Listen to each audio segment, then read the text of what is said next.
Okay, so welcome back to the class again. From chapter 1, we are starting with the third topic, that is the difference, that is sex and gender. So before starting this topic, I always ask my students, is sex and gender the same term? And most of the time I get the answer, yes ma'am.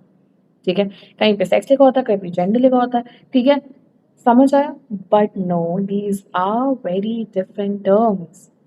ठीक है, form भरते हैं उसमें लिखा होता है ना, what is your gender, what is your sex. तो बेसिकली वो जेंडर नहीं, आपका सेक्स पूछ रहे होते हैं क्या है, आप मेल हो, फीमेल हो, थर्ड जेंडर हो, अदर्स हो, what are you, they are asking that. And we need to understand what is the difference now. So if I talk about sex, it is biological, birth के साथ आता है, that is last point देखो, x and xy, your chromosomes। जबकि gender जो होता है बेटा वो सोशली कंस्ट्रक्टेड होता है। Now let me ask you one question, can you describe the name of this person, or can you tell me the gender of this person, whether it's a girl or it's a boy? You can comment below whether it's a girl or it's a boy. This is the back side, these are the hair, and this is the body of the individual. Okay, it's a girl or a boy? So most of the students will say it's a girl. Why? As this person has long hair, क्योंकि हमें gender में कहा गया है लड़कियों के लंबे बाल होते हैं, लड़कों के नहीं होते। And let me show you the front face of this person. This is the front face. इस ये जो है इसका नाम है रोहित, और इस रोहित या फिर हम कुछ और लेकर रख लेते हैं, ठीक है, जो भी आपने रखना है। और इसको ना लंबे बाल बहुत पसंद है, इसको अच्छे लगते हैं लंबे बाल, ठीक है, और इसको मूछ रखने का भी शौक है। तो ये लड़का है मगर, ठीक है, इसके क्रोमोसोम XY है, ठीक है, बट ये सोसाइटी के जेंडर में नहीं फिट हो रहा, क्योंकि सोसाइटी के अकॉर्डिंग तो लड़कों के बाल छोटे होते हैं। समझ रहे हो? तो gender is socially and culturally constructed. अब इसको समझते हैं मोर डिटेल में क्या होता है, सोशल कैसे होता है। जैसे कि और अच्छा, जेंडर सेक्स जो होता है वो सेम होता है, देखो last point, same through out of life. अगर मैं लड़की हूँ तो मैं लड़की रहूंगी, ठीक है, बट जो जेंडर होता है डिपेंड करता है सोसाइटी पे। कैसे? बहुत टाइम पहले लड़कियां पायलट नहीं बन सकती थी, सिर्फ लड़के पायलट बनते थे, बट अब चेंज हो गया, ये लड़कियां भी पायलट था। तो ये जेंडर रोल्स चेंज हुए, आइडेंटिटी चेंज हुई। यस और no? Am I clear?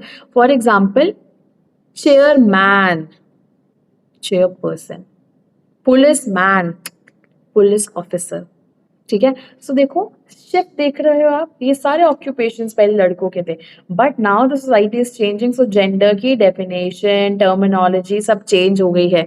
Sports man, sports person, ठीक है। So gender is changing. This is what they are telling you. So sex is biological, gender is social and cultural. ठीक है, they say that sex is also always on your genitals and your reproductive organs, whereas gender क्या है? Social identity. ठीक है, आप लड़का हो या लड़की हो। अब third point you can eliminate. Fourth point, same through out life, life में आप सेम रहोगे, but gender keeps on changing. कैसे? बचपन में आपने सुना था कि लड़कों के लंबे बाल नहीं होते, बट जब आप कॉलेज में गए, आपने फैशन डिजाइनिंग की, आपको लगा वाह इट्स सो कूल कि लड़कों के लंबे बाल हो सकते हैं।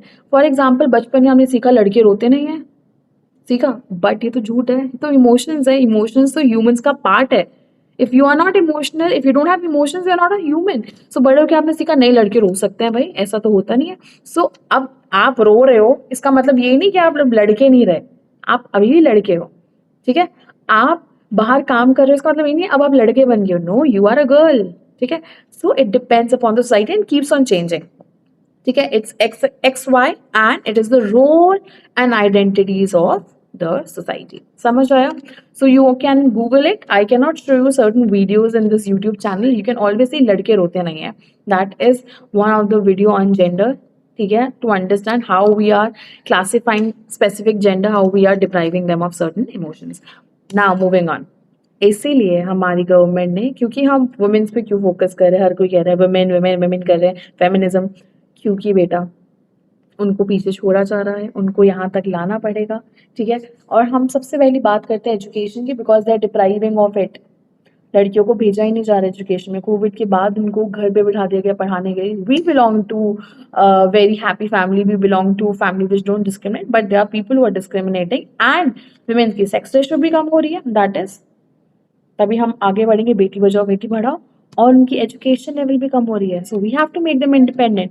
तो एक आता है, इसको शॉर्ट में लिखा होगा KGBV, कस्तूरबा गांधी, जिसने कस्तूरबा गांधी बालिका विद्यालय। बालिका का मतलब क्या है? लड़की, विद्यालय स्कूल, ठीक है। तो नाम से पता चल गया लड़कियों के लिए एक स्कूल है। और ये क्या है, किसने इनिशिएट किया बेटा? गवर्नमेंट ने। किसके under? Sarva Shiksha Abhiyan, that education is for all, SSA, government of India, Sarva Shiksha Abhiyan. अब ये देखो, इट इज फॉर, ये टर्म्स बहुत इंपॉर्टेंट है, नेवर एनरोल्ड, जिन्होंने कभी स्कूल में एडमिशन नहीं ली, ड्रॉप आउट गर्ल्स, जिन्होंने ली मगर छोड़ के चले गए। So never enrolled drop out girls कहाँ से? From rural remote disadvantage area, ठीक है। तो रूरल लर्न कर लो आप सिर्फ, इसमें से बहुत अगर डिफिकल्ट टर्म्स है तो school education, it is for school education. College के एजुकेशन की बात नहीं करे, इनफॉर्मल एजुकेशन की बात नहीं करे, ड्राइविंग वाली एजुकेशन की बात नहीं करे। किसके एजुकेशन? स्कूल की एजुकेशन। किसके लिए? सिर्फ उन लड़कियों के लिए जो ड्रॉप आउट थी या फिर नेवर एनरोल। अब अगर मैं 11 ईयर्स की हूँ, क्या ही मेरे लिए होगा? नहीं, बिकॉज मैंने कभी स्कूल छोड़ा ही नहीं, या मैं तो स्कूल जा रही थी, तो मेरे लिए नहीं है बेटा। ये सिर्फ उन 2 लड़कियों के लिए है जिन्होंने स्कूल में एनरोल नहीं किया, नेवर एनरोल या फिर ड्रॉप आउट हुए, ठीक है। Moving on, it is still elementary level, ठीक है। अब एंट्री लेवल क्या था इसका? 6, दिख रहा है? एंट्री लेवल, किस लेवल में आप एंटर कर सकते हो? Entry level is 6, but now extended to 12, double कर दो 6 को। So entry level is 6 but now extended to 12th class, ठीक है। अब 12th क्लास तक भी एक्सटेंड हो गया है। अब ये क्यों है बेटा? ये इसलिए है ताकि इंक्लूसिवनेस, हम सबको इंक्लूड कर सके, ठीक है, और इक्वालिटी, इक्वल हुए सब, ठीक है। इक्वालिटी एंड इंक्लूसिवनेस, 2 चीजों पे काम कर रहे हैं। सेकेंडली, और इसके अलावा कौन सा मेजर पॉइंट है? All girls study bridge course. Bridge क्या होता है बेटा?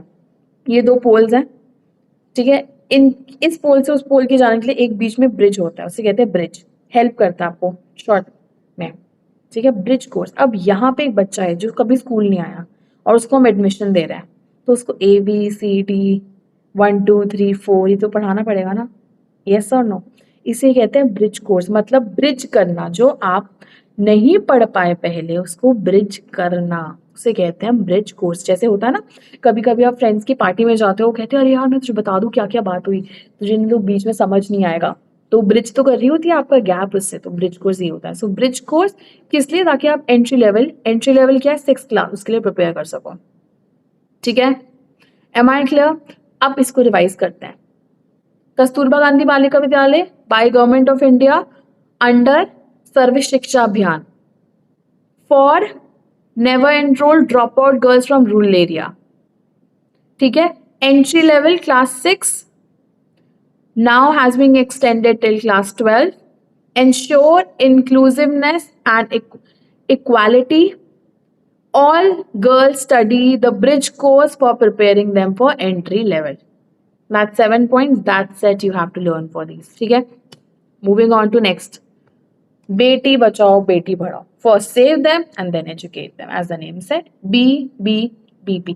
ये किसी भी बुक में नहीं है, ना न्यू ना ओल्ड है, किसी NCERT बुक में नहीं है, but as per CBSE this is one of the part आपके सिलेबस में लिखा है. बेटी बचाओ बेटी पढ़ाओ पढ़ना है कस्तूरबा गांधी के साथ आपने, ठीक है. कब लॉन्च हुआ था? 22 जनवरी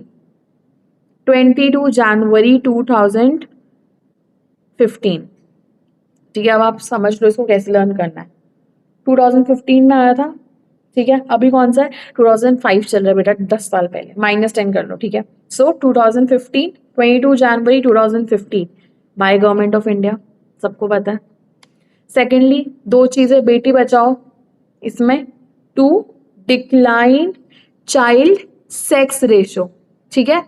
चाइल्ड सेक्स रेशो, जो सेक्स की रेशो मतलब लड़कियां को मारा जा रहा था पैदा होने से पहले ही या पैदा होने के बाद, वो कम करने के लिए, और women empowerment, girl child education, 2 चीजें, बेटी बचाओ और बेटी पढ़ाओ. ठीक है, किस किस पे काम किया बेटा? इसने काम किया सेक्स रेशो पे, इसने काम किया इंस्टीट्यूशनल बर्थ। इंस्टीट्यूशनल बर्थ का मतलब हॉस्पिटल में डिलीवरी होनी चाहिए। डिलीवरी का मतलब हॉस्पिटल में बच्चे पैदा होने चाहिए, पहले घरों में हो जाते थे। एनरोलमेंट रेट, स्कूल में enrolment rate, drop out rate, school से बच्चे छोड़ के जा रहे थे स्पेशली गर्ल्स, उस पर काम किया। सो Beti Bachao Beti Padhao 22 January 2015 by Government of India focus on two things, that is declining child sex ratio, then girl child education and empowerment. ठीक है, am I clear? Now moving on to the next topic. ठीक है, हम अब next topic जो है हमारा attitude, life skills and soft skills. देखो एक टॉपिक है attitude and approaches to work, इसको पढ़ने की इतनी जरूरत नहीं है क्योंकि आज तक कभी आया नहीं है, बस हम समझ लेता कि पेपर में आ जाए तो हम क्या लिखना है। दो टाइप के एटीट्यूड होते हैं बेटा, पॉजिटिव नेगेटिव। हम हमेशा क्लास में कहते हैं your attitude is not good towards studies.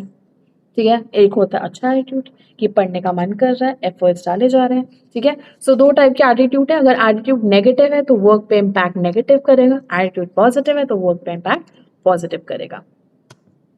That's it, nothing more to study. ठीक है, लाइफ स्किल्स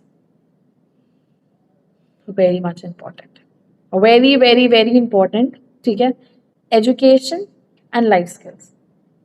लाइफ स्किल्स पूरी जिंदगी आपके काम आती है। देखो ये एडेप्टिव पॉजिटिव बिहेवियर है जिससे आप डील करेंगे। ठीक है, अपनी लाइफ के किसी भी प्रॉब्लम में हो आपको लाइफ स्किल्स चाहिए। ठीक है, so ability to for adaptive and positive behaviour. ठीक है, adaptive and positive behaviour to deal effectively with everyday life, that is what is life skill. ये डेफिनेशन ऑलरेडी बहुत छोटी कर दी जो बुक में है। इंपॉर्टेंस क्या है? 4 इंपॉर्टेंस लर्न करेंगे। Deal with the demands and challenges of life, जो लाइफ की डिमांड है और जो चैलेंज प्रॉब्लम है उसको डील करना। To deal with the problem of everyday life लिख दो आप, to deal with the problem of everyday life. Second is apply across the life span. किसी भी एज में हो, आप 2 साल के हो, आप 5 साल के हो, आप 10 साल के हो, 20 के हो, 25 के हो, 30 के हो, 60 के हो, 80 के हो, 100 के हो, यू नीड लाइफ स्किल्स। ठीक है, यू नीड लाइफ स्किल्स। अभी हम पढ़ेंगे लाइफ स्किल्स, जो लिखी है ना, लिस्ट हो रखी है यहाँ पे 10 लाइफ स्किल्स, ये भी लर्न करनी है। ठीक है, promote and protect life and health. ठीक है, enhance person interaction with others and environment, ये लर्न करना पड़ेगा, इंपॉर्टेंस आपको। अब हम करते हैं learning techniques to learn the 10 life skills. लिखनी आ सकती है, एमसीक्यू में आ सकती है, कैसे भी आ सकती है। Okay, the first life skill. अब हम देखो सबसे पहले ना एक पेपर लो, उस पर लिखो 1 का सन। ठीक है, 2 का शू, 3 का ट्री, 4 का डोर, 5 का वाइफ।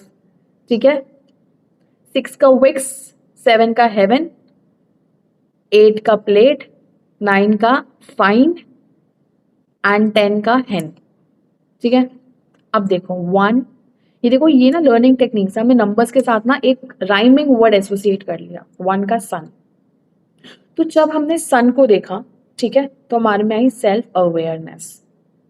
ठीक है, हमने 1 में सन देखा, सन को हमने देखा तो हमें लगा okay we need to see ourselves, self awareness. 2 shoe, हमने जैसे जूते पहने हमें लगा यार अब तो जूते पहन लिए, अब तो हमें ऑफिस जाके लोगों से बात करनी पड़ेगी या बाहर जाना पड़ेगा और लोगों से बात करनी पड़ेगी। सो 2 शू का मतलब है you are ready to move out and have interaction with your friends and family. So 2 shoe में क्या है? कम्युनिकेशन। 3 ट्री, ठीक है, ट्री के नीचे बैठा था तो एक एप्पल गिरा और उसको आइडिया एक थिंकिंग आई, उसके गॉड ग्रेविटी एग्जिस्ट। सो क्या है? क्रिएटिव थिंकिंग, ट्री के नीचे। 4 डोर, जैसे ही उसने डोर खोला सामने उसकी बहुत पुरानी दोस्त खड़ी थी और रोना शुरू हो गई देखकर, तो ये क्या? Emotion. So coping with emotion. 5 wife, wife के साथ हम कह देंगे एम्पैथी। एम्पैथी क्या होता है बेटा? एम्पैथी आप दूसरे को समझ पा रहे हो। ठीक है, like your mother is your wife, a wife of your father, so they both empathize with each other। ठीक है, दूसरों को समझते हैं। ओके, देन 6 विक्स, हमने इंटरपर्सनल रिलेशनशिप क्या होता है बेटा? आपस में बातचीत करना। तो हम बातचीत नहीं कर पा रहे थे, हमारा गला खराब था, हमने विक्स खाई और हम आपस में बातचीत करने पाए, इंटरपर्सनल रिलेशनशिप। 7 हेवन, हेवन में कोई भी प्रॉब्लम नहीं होती, प्रॉब्लम सारी सॉल्व हो जाती है, तो प्रॉब्लम सॉल्व। ठीक है, सॉल्विंग। 7 हेवन। 8 प्लेट, प्लेट में हम प्लेट हमारे सामने पड़ी और मम्मी कह रही खा क्यों नहीं रहे, हम सोच रहे हैं, वी आर थिंकिंग, क्या thinking, critical thinking. So 8 plate critical thinking, ठीक है। 9 fine, fine because there is no stress, we cope with stress very very very properly, okay. And one which is missing from here is decision making. So when I talk about 10, 10 is hen. Hen क्या कर रही है, decision making, कि कुकड़ू को बोला और आपका decision बन गया, ओके उठने का टाइम, ठीक है। तो ये लर्निंग टेक्निक्स के साथ ये 10 की 10 लर्न करनी है। 1 सन, सन को हमने देखा, हमको सेल्फ अवेयरनेस हुई। 2 शू, हमने शू पहना, हम कम्युनिकेट करने जा रहे हैं। 3 ट्री, ट्री के नीचे एक एप्पल गिरा, we are thinking, creative thinking. 4 door, हमें डोर खोला, एक फ्रेंड आई, we get emotional, so coping with emotions. 5 Y, Y के साथ एम्पैथी कर रहे हैं। 6 विक्स, विक्स का के हम रिलेशनशिप पे वर्क कर रहे हैं, कौन से, इंटरपर्सनल। 7 हेवन, हेवन में कोई प्रॉब्लम सॉल्विंग। 8 प्लेट, प्लेट पढ़िए, हम फिर भी सोच रहे हैं, थिंकिंग क्या, क्रिएटिव थिंकिंग, ठीक है। 9 फाइन, फाइन क्यों है, क्योंकि कोई भी स्ट्रेस नहीं है, सो कोपिंग विद स्ट्रेस। एंड हेन में उसने कुकड़ू को बोला, हमें डिसाइड किया कि हमें सुबह उठना है, सो इट्स 10 इज हमारा what it is, decision making, ठीक है। So these are the life skills. 10 life skills क्यों ज़रूरी है, क्योंकि हम डेली डिमांड को लाइफ की फुलफिल करते हैं, लाइफ लॉन्ग इसको हम अप्लाई कर सकते हैं, हमको प्रोटेक्ट करता है और इंटरैक्ट करने में हेल्प करता है दूसरे के साथ। 4 क्वालिटीज और importance of life skills. Now soft skills, बेटा there are 2 types of skills, hard skills and soft skills. Hard skills होती है, आपने 12th पास कर लिया, आपने ग्रेजुएशन कर लिया, आपने मास्टर्स, सारी डिग्री आपकी हार्ड स्किल्स में आती है। हार्ड स्किल्स आप एक ऑर्गेनाइजेशन का इंटरव्यू क्रैक करके अंदर आते हो।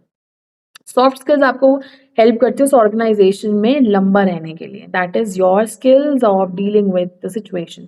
इसमें है बहुत सारे पॉइंट्स, बट हम सिर्फ की पॉइंट्स लर्न करेंगे। वर्क प्रोडक्टिवली, कम्युनिकेशन, देखो दोनों में कम्युनिकेशन, तो communication clearly, work cooperation, thinking creatively, और अदर्स हैं हमारा, एम्पैथी भी था उसमें, ठीक है। एम्पैथी और कम्युनिकेशन दोनों वहीं से आ गए, तो 2 पॉइंट से लर्न करना है, एम्पैथी एंड कम्युनिकेशन। थिंकिंग भी देखो वहीं से आ गया, ठीक है, creative thinking. So communication, creative thinking, empathy वहीं से आ गया। बाकी क्या है, बाकी यू कैन लीव, ठीक है। अगर एमसीक्यू में हो तो प्रॉब्लम हो जाएगा, बट अगर राइटिंग में आया तो एटलीस्ट 3 पॉइंट्स आपके पास जो आप लिख सकते हो, दैट। एंड नेक्स्ट है हमारा, एक और लर्न कर लो 4, दैट इज कंसंट्रेशन, ठीक है। मिनिमल लर्न कर रहे हैं हम, कोई 100% स्कोर नहीं कर रहे। अगर आप स्कोर करना चाहते हैं, you have to study all, ठीक है। Okay, now the next topic is आपका agronomics and your entrepreneurship, that we'll do in the next part. Okay, till then do study what all we are doing simultaneously if you want to score good marks. All the best everyone.